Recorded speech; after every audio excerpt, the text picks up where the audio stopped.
I just feel like challenges are really good for your brain, like to continue to be a lifelong learner and to have a growth mindset and to do all these things that kind of stimulate us and give us satisfaction. And so I would hope that the book allows people to experience some of those things, that encourages them to pursue things that maybe they didn't really they didn't realize was possible.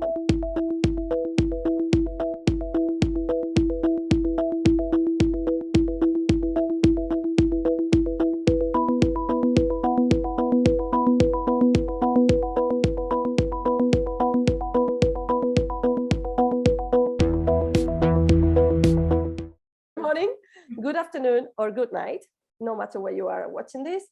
Welcome to the Join the Playful Revolution channel.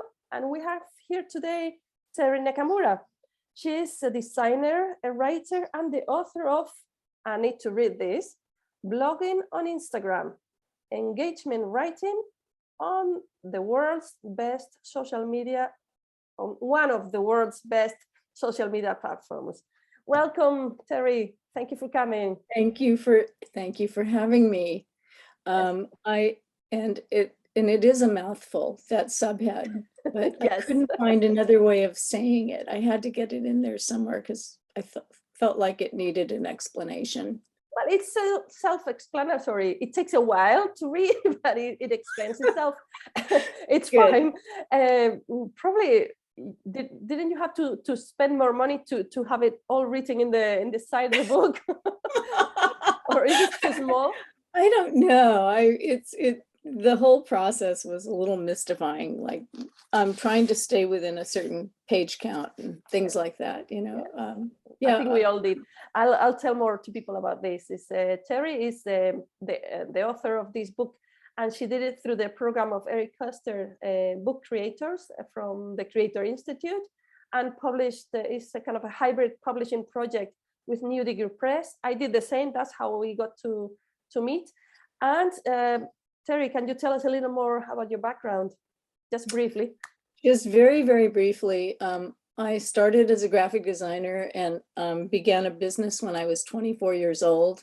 Doing graphic design for corporations, institutions, direct clients, and individuals. And eventually it kind of merged into social media because that came about and became a very integrated part of what graphic design was all about, because so many of the things on social media are visual. So it was kind of a natural thing. And besides which, I just fell in love with social media. I felt like I was meant to be doing social media. It just really resonated with me. So it was a really easy thing to start incorporating into the kinds of services that I offer my clients.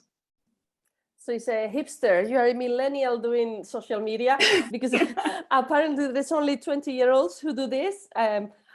Just because you are here and you've been in the scene for a while, what do you have to say about this? Who are the best people adapting to the social media messaging and everything? You know, it's really surprising, but I'm finding that there are a lot of mature senior influencers now. And before I was kind of an outlier because everybody was in their 20s and 30s and 40s. And now there's like an entire group of people that are 60, 70, 80 years old on social media doing, Instagram or TikTok or whatever. And it just kind of blows my mind. It makes me feel like, wow, they're schooling me, and wow, how to really take advantage of. Has it been after the pandemic that you have seen this too? It's really been since the pandemic. Before the pandemic, it was, no, I just really didn't see that happening. But I'm amazed, and I'm also amazed at just kind of the expanding footprint of women who are like 50 and older. And I had no idea there were so many pockets and communities of women who are 50 and older that are really taking Instagram by storm. Like they're really building huge communities, and it just kind of blows my mind. It's kind of cool though, don't you think? Yes, yes. I think we'll get back to that in the next few questions. Because Okay. the first one, if you want to tell us why you wrote this book, what do you want to achieve with it? Who do you want to touch? What do you want to leave behind with this? So as a graphic designer, designing books is like a building to an architect. So I've done about a dozen book designs through my career, and every time you design a book, you know that it's probably one of the few projects you ever do that will outlive you. You know, like after I'm gone, the book may still be there. So I always loved designing books, but I also really love writing. So I came about writing the book because of some problems I was having in my workplace. I should have been doing the joyful revolution. That might have changed everything. But it was kind of like I made a decision to quit my job. And at that point, I pivoted on Instagram because I used to just do pretty standard captions, but I started writing longer captions, and I noticed I started getting a lot more traction, a lot more engagement. And the longer that I went into my captions, and they really became blog posts, it was really shocking to me what was happening. And I realized that this was something reproducible that other people could do. So I decided I really needed to tell other people how to do it, you know, how to capitalize on this platform where instead of being a blogger and hoping and praying someone would someday see your post, you have your built-in audience on Instagram, and they once they kind of understand what you're doing, they're there for you. They're like tuning in, kind of like watching a serial TV show every week, you know, like they read and they comment, and it's something that I just felt like it was a secret that I was kind of enjoying by myself, but I felt like I really needed to share it with other people. Secret pleasure. Yes. Yeah, it was a secret. No, I'm thinking, what's the difference? Because you were already on Instagram, and Instagram works like it will show your stuff to people you don't know or don't know you. Right. Not to everyone, but to some. So you get exposure without having to find an audience. Whereas for blogging, correct me if I'm wrong, for blogging, unless you are doing professional blogging, looking for search words and targeting, if you're just a regular blog trying to share a message and not doing this kind of working out the system, you write a blog post, nobody reads it unless they are looking for your message specifically. Begonia, how many times have you been searching for something obscure, let's say? All the time. Okay, so you're searching for something, some topic, and then you hit up a blog post and you go there and you see that it has 0 comments, yes, and 0 likes, and you're going, wow, am I the first human being to ever see this? But see, on Instagram, it's like such a completely different thing, because even if they're not, I mean, you know, your visual content needs to be definitely part of it, but you get some kind of validation instantly, where a blog post could be days, weeks, months. You know, it's normally months until you see any impact. Yes, so it's basically the way you are using blogging on Instagram is micro blogging with an instant community, and so you get the feedback loop gets faster and faster. So it's a really fast feedback loop, and it's also the growth potential is easy in comparison to trying to grow an audience for a blog.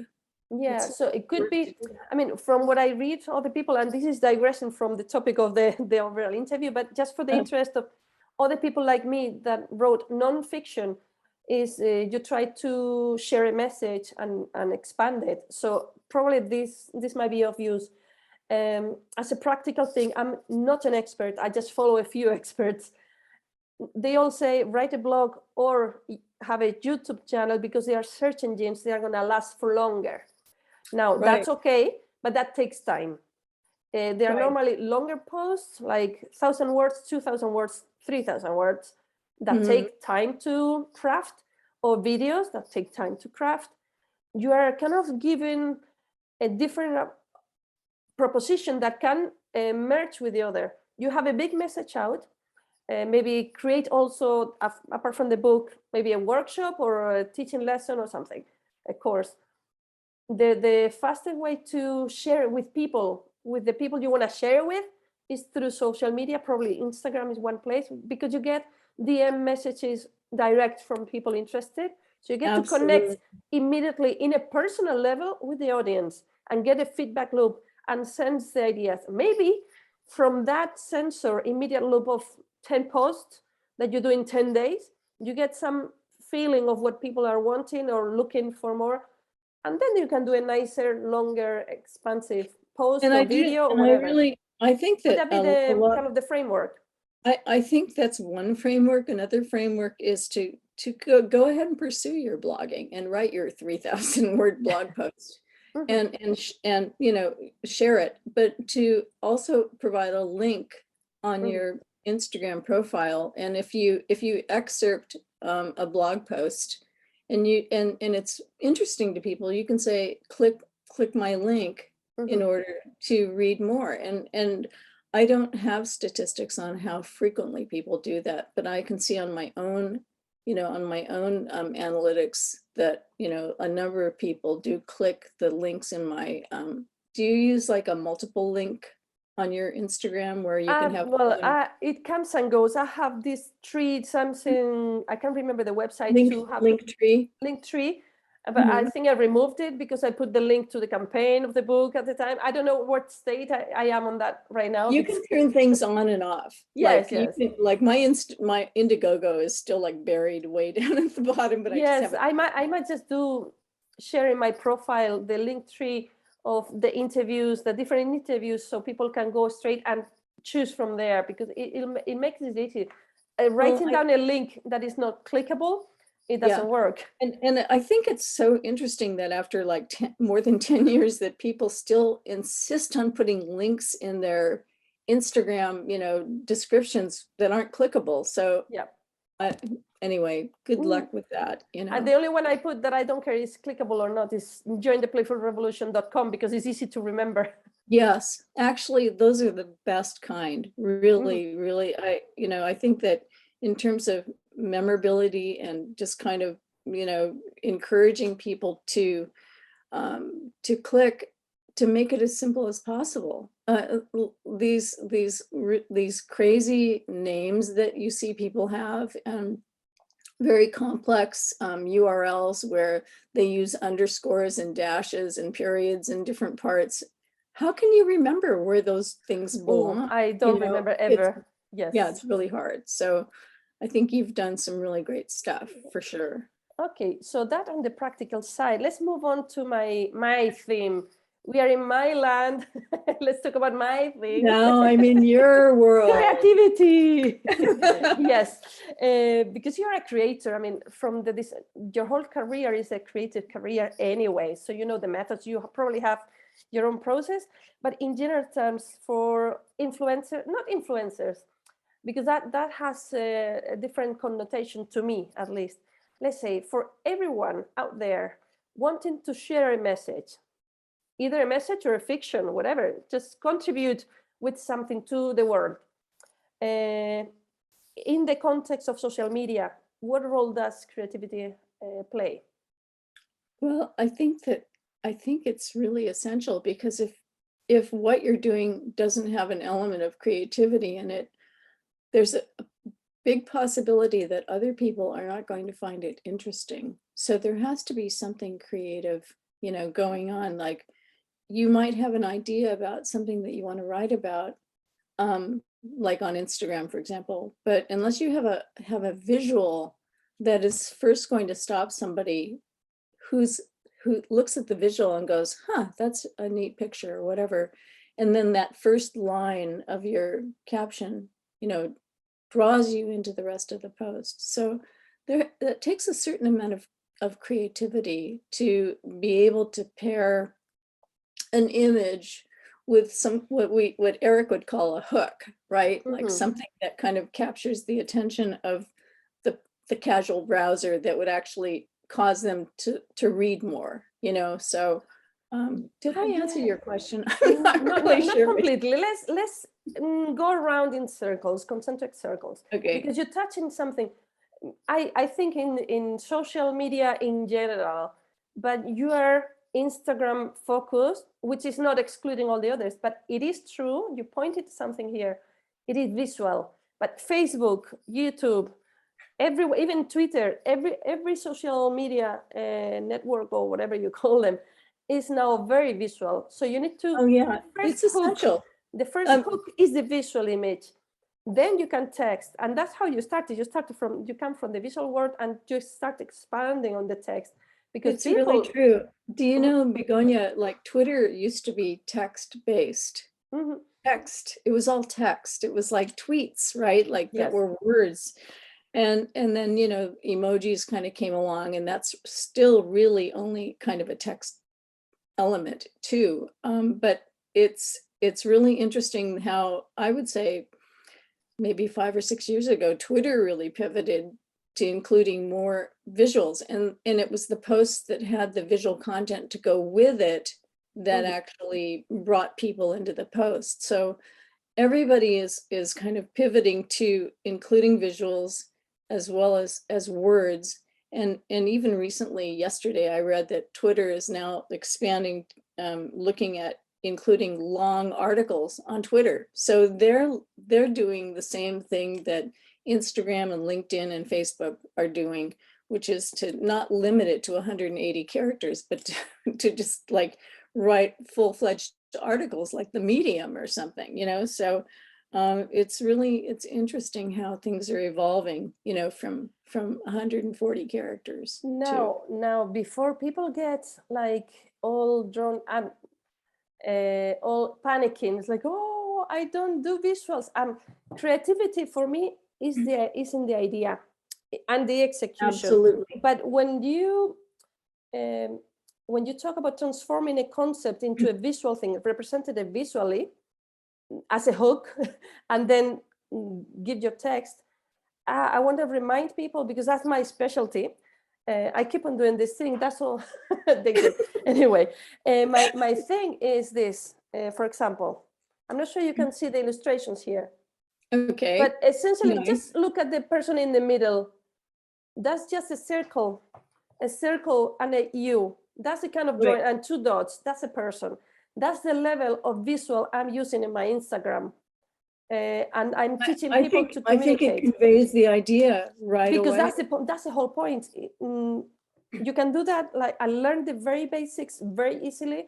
10 minutes workshop and you are done, as long as you have the ideas. Right. And you have to have the content behind whatever it is that you're using.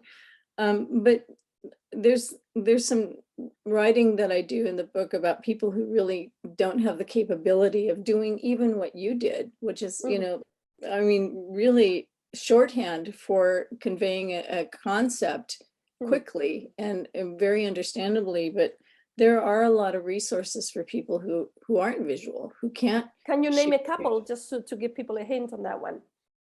Well, there are a lot of free stock agencies like Unsplash, you know, and you go there and you find. And they are beautiful pictures, actually. Yeah. They're fantastic, amazing pictures. They're better than, you know, than many professional. Well, some of them are professional photographers. They're top quality, yes. And you know, you can also find the same kinds of things. Like if you wanted to do a quote, like take a quotation that is a key art, you know, concept of whatever it is that you're sharing, you can just make a nice quote out of it and use that as a graphic. And I'm astonished at some of the people who have they look like boring, you know, Instagram feeds, because all they are like walls and walls of quotes.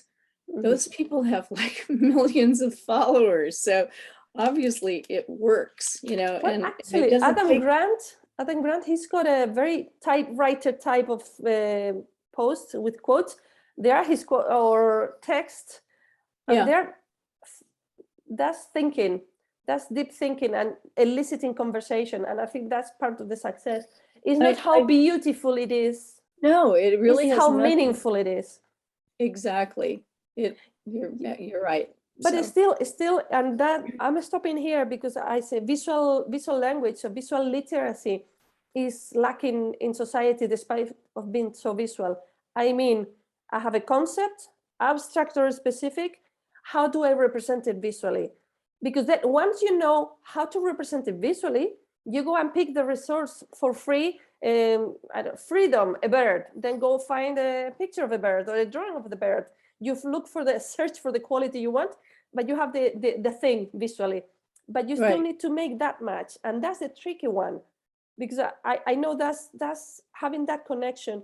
And I have used a lot of games to get people into playing with concepts and words and visuals, like Dixit, iconic. Well, I mentioned some in the book. Dixit is one of my favorites, actually.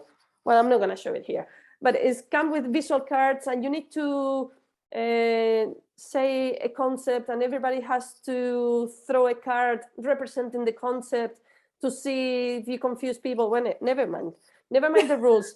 It's a game I recommend and I use in work setting to get people talking visually and making this match of image and interpretation, right? Right. And Right. that's kind of the tricky part. But that's mixing playfulness with creativity. This visual literacy is a necessary skill for creativity. I think it's become essential, really, because I think somebody who is a really great writer, for example, if they aren't able to somehow bring someone into their writing, well, like I'm just talking about in social media in general, whether it's Facebook or Twitter, Instagram, or LinkedIn even, you have to have something. You can't, I suppose there are people who just straight out write things, it's a block of copy, but they're kind of rare. Mostly people understand that there needs to be something that catches the eye, that draws you into the headline or the lead in, that draws you into the body of what they're writing about. Yes. So creativity is definitely part of it. Essential, yes. Yeah, no, what I was mentioning was probably basic skills that will help you in your creativity, because you still need to find those connections, which is the tricky part. So You how do have you find, in your experience, because you not only create content, but you see a lot of content in social media, is people being creative, not just copy and paste it? Because I see many feeds that look just the same.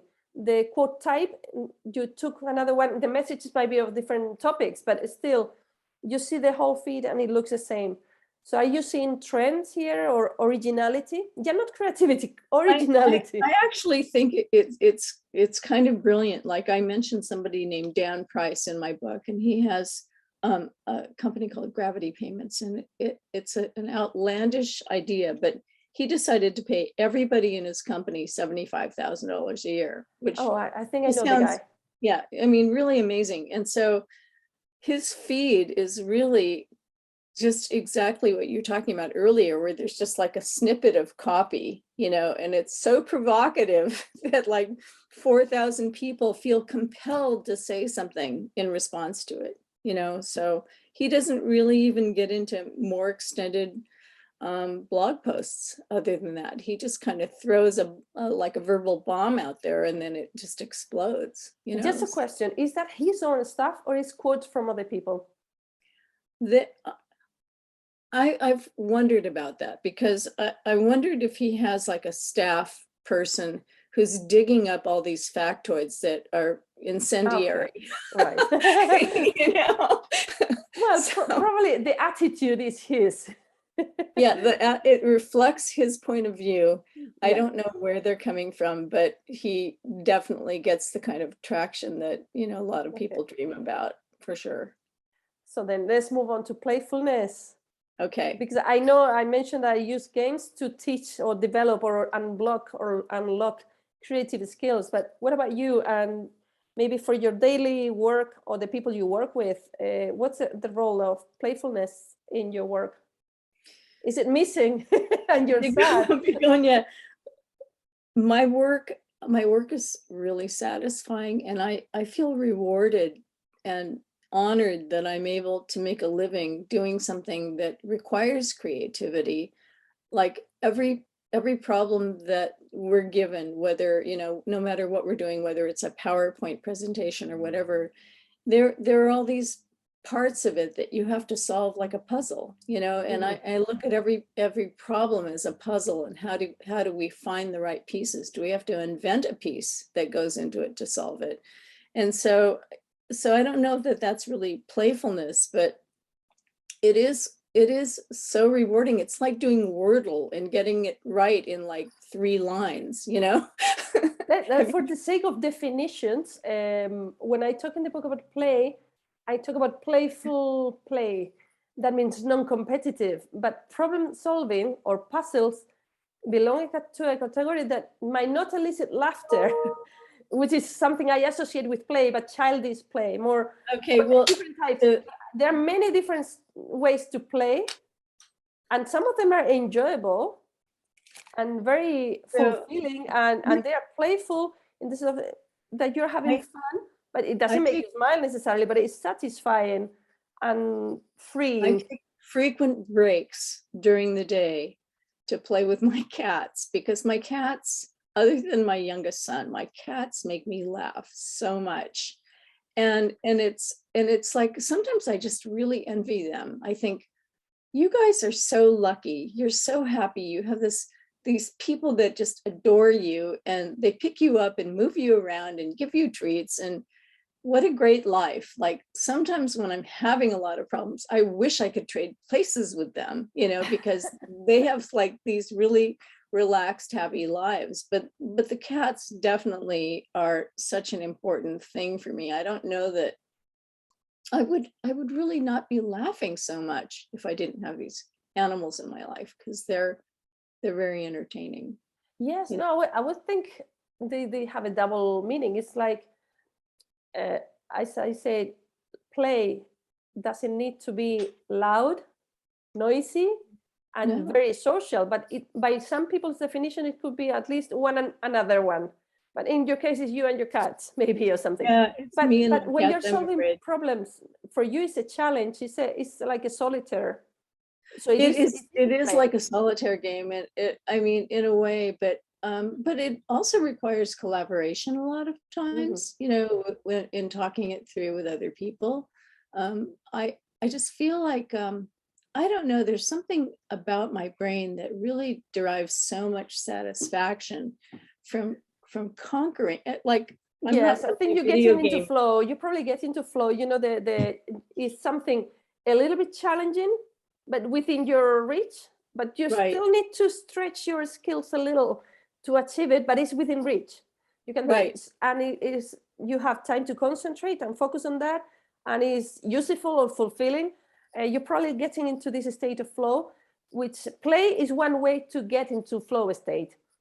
So So the would you brain say that will do you, generate the same chemicals anyway, and that's why you're happy. do you think that that having like the equivalent of writer's block, you know, worker's block, problem block, is like for me, those are the times when I'm like walking away from my desk and looking for a cat, because like sometimes I do get stuck, and you know, you're just kind of looking for something that is really rewarding and entertaining, and takes you completely away from whatever it is that you're trying to do. And then you can come back with a little bit of a refreshed point Well, of view. yes, Yeah. I mean, we need breaks. In the flow theory, they say the maximum, I mean, you need to work kind of focused for enough time so you can go and develop the ideas and move forward. But this 60 to 90 minutes, maybe 120 minutes, 2 hours. But then you need to break and rest. Yeah. Yeah. And creativity, you know, the cycle of creativity, you know, is I can't remember the technical names of things, but you need to plant the seed, water the seed, and let the seed grow. And there is an incubation period. So when you are facing the brief is stating the problem. That's what you have to do. That's a challenge. Now you can go away, and the back of your brain is going to start working on the solutions, and you come back. You Exactly. come And back after a while, after playing with your cats or whatever, then you come up with ideas. Or maybe you need to go for a walk, and then you come back with ideas. But that's during the incubation period that has to happen. If you just get the brief and go straight to work, you're gonna do what I call working off the top of your head, like in design is working the office, the craft. You do it out of craft, not out of creativity. It's like being on autopilot, Yes. I think. Yes, and if it's a challenge big enough, you need to feed the brain with the challenge first, then have that time, and play is good because it takes the stress out, and the chemicals in the brain would allow things to happen. And then in the middle of your play, you might start coming up with ideas already. Play being also going for a walk, walking your dog, just going outside, breathe, you know, it just plays a personal definition anyway. It's anything that you enjoy for a little while, and the time for the break could be anything from 5 minutes to half an hour. If you postpone it for too long, you're procrastinating. Yes. Yes. But again, depending on the challenge, maybe you want the challenge today, do the project from yesterday today, and then start with that challenge tomorrow. But you need, they say the minimum amount of incubation for a particular problem could be 4 hours. I've read different theories, but at least some. I think if you get into playful situations, you might speed it up or shorten it, but at least some break, at least a coffee break. Give people a coffee break. I want to try this. I really need to incorporate it mindfully, because I think it happens serendipitously for me, like these moments, but I've never intentionally tried to incorporate it. Well, I think you might find one of the chapters of my book quite interesting. No, I'm not original. I'm citing research from everywhere. But you might find stories about people's processes, creative processes. There is one chapter on creativity specifically with practical things. Pick and choose. Whatever tools, techniques people use, just pick something that resonates with you to try your challenge. But there is a lot of theory on this. But I think we're done with that one. Let's move on. Okay. Because normally I'm very talkative, as people can see, but I shouldn't talk that much during an interview. It's supposed to be your view, not mine. No. Listen, I just am enjoying the conversation, and like the interview is kind of like, it happens to be a byproduct of our conversations. Yes. To me, they are not actually interviews; they are conversations with an exchange of ideas. And I actually we let people watch. It's unscripted. It's kind of like that movie, My Dinner with Andre, you know, where they have a dinner for 2 hours, and the entire movie is their conversation over dinner for 2 hours, you know, and that's kind of yes. Let's do one thing unprepared. Because this has been just like a few exchanges about an issue you prompted out. Do you have a specific problem that you want me to resolve or help you out with, creative wise, apart from this blog thing? But that was almost a confirmation of what you were doing. It was the right thing to do. Boy, that's a really good question. This is a big problem too. Query and answer. Do you have any challenging creative process?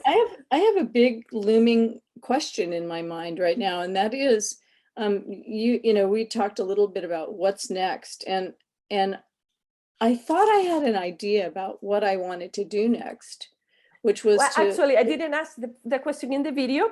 Dear viewers, that was the next question to follow up the previous one. Never mind.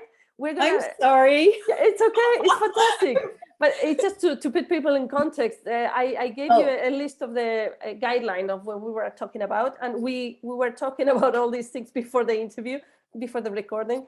But that's it. Okay, what next? Can I help you with anything? Just go ahead. Just keep going. Okay. So the thing that I'm wondering about is how to just make a decision about what, you know, which step, like given like a number of choices, like taking a corporate job, doing a volunteer job, embarking on a new project, like that is, you know, these are some of the options that I'm looking at right now. And I think because it does seem a little overwhelming, I just compartmentalize it and try not to think about it too much, because that would require a lot of emotional energy on my part. So Mm. what do you think of that? I, as a diverse thinker, always wanted to do everything at once. I normally, well, I was recommending a friend not so long ago to have a table with the Mhm. column, the things you want to do, the three choices you have, right? Right. First column. First one, the heart column. How much you get excited, or how much would you love to do any of these? Put 1, 2, or 3 hearts in each of them, depending on how much you love it. Wow, that sounds really simple. And Yeah, but that's only the first column. You need to keep adding columns. The other ones is how much they pay, or the income. The other one is how long does it take of your life? Mm-hmm. Can I do this corporate job that would, can I do it part-time, like 20 hours a week, and then I have my fees covered for the rest of my life? Right. Then can I do half and half of this thing that is not so exciting, but it pays the bill? Because we Right. all are humans, but you need to take into account how much you love it, and how, Right. you can choose. And sometimes is, can I delay some of this so I get this equation working? Because we have to live, we have to pay bills, but we need purpose and fulfillment. Can I have, and we Exactly. need free time. So I love what you just said. I mean, it kind of really puts it in a nutshell, and a way to kind of begin thinking about it. Like, have you ever heard of that concept where you have a big problem and you punch holes in like a blank piece of paper by doing these little pieces of this larger task until you have a piece of Swiss cheese, and then this overwhelming project is actually, smaller. maybe a third done or something like that, because you've Yes. punched holes in it. And I like the suggestion of doing that. And I'm not sure why I didn't think of doing that myself. I I mean, mean, that's what people are doing all the time, but never mind. It's like, I used to, for people who are multi-passionate, mhm, there is, I always got the message, specialize, focus on one thing, focus on one thing, focus on one thing. And yeah, but that crashes my soul, because I'm always looking for something else. And then I decided, like, let's say a degree takes 4 years, and you need to focus on that for the right, full 4 years, and then do nothing but the degree for 4 years, then you're done, and then you do anything else you wanted to do. But it's against our nature. I'm talking about the multi-passionates out there, not everyone. If you're not built for that, then it's going against nature. So what do? Think about, maybe your degree will take 5 years. I mean, I'm not talking about American degrees, they are far too expensive to delay, but never mind. A degree, as it could be any project, a particular project, it sure, would take a while. I rather span the time that takes to finish, because you know the 80-20 Pareto law, right? So I'll right, devote the 80% of my time to that main project, but then I'll have 20% to use as I wish. right, Being that, 10 things I like to try. Some of them I will want to try once, one weekend, one night, 1 hour. Some of them I might try it for a month, or for weekends, or 1 hour a day, or da da da da, or 1 hour for the whole course. I divide that 20% in one or many different things. So I yeah, get to touch many things in different ways. Maybe just weekend seminars once a month, and I'll join a class for a semester, and then I'll join a different class of a different thing for another semester. 1 hour a night, a week or something. it is You see the really a way picture. of kind of addressing like all these different desires and needs. And And other things I'll do in a 5-year plan. And as long as I see that they are going to happen, my brain can rest assured they are going to happen. Saying yes here and saying no now is not saying no forever. Life is right, long. In the next right, 5 years, you're gonna do these deep things and do these touch-based things, and these things you're gonna try. Like Right. one night, wine tasting, and I realized that I wanted to do paragliding, but once I'd done it once, it's like, well, I don't need to do it every weekend. You know, it was You, good, it was fun, I've done it, but it's not something I intend to do every single week. And with many things I wanted to try, it happened the same. It's like once I've done it for a little bit, or once or a few times, I'm done with the need to experience that. I And in the think, meantime, in the case of paragliding, one time would probably be plenty for me, you yes, know? well, that's an example. But that Yeah. frees my mind. First, it feeds my brain with new experiences, which for creativity is essential. But second, it frees my mind and my heart to focus with discipline in getting something done, because you need to hammer it at it to be disciplined and consistent And then it's, over a long period of time to get anything out in the world. So right. that's in my brain. Creativity, creative sensei. The creative part was built in, but the sensei I had to develop. I'm still work in progress. You know, it's like, Well, to be a sensei, it is a lifelong yeah. process to continue to learn and become wise. So, you know, I think that you're doing In a fact, really my good name is Senpai. I'm the one that gave a few steps before. My brand is Creative Sensei, but that's how do you call it? Wishful thinking? No, a direction for everybody, for an aim for everyone. But we are all senpais of somebody else. Like we've done before, we learn a little bit something that we can share, and that's a book about. Like I'm sharing with other people. So right. going back to your particular problem, did I solve your question? Did I? I No, think no, not like that. I Is it think useful? you gave me some strategies to try, and I'm going to fortunately I'm going to be able to refer back to this to make sure I'm not skipping anything. Okay, I But think I should draw the graph or something and add it to. yeah, could you email that to me? Yes, okay, I'll do the graph. I actually gave it to a friend of mine, but you can add as many columns as you want for your evaluation. Is anything that matters to I you? love it though, because I'm really a methodical person by nature, so that is right down my alley, you know. Yeah, well, that's funny. That's the balance between the creative and there are as many creative types as there are people anyway. So what about your people or the audience of your book? What do you want for them? Well, I think first of all, I think that this book is going to be really great for people to engage with others. And you know, since the pandemic happened, I think our world has become smaller and smaller. Like even you know, in-person meetings with close friends and family members.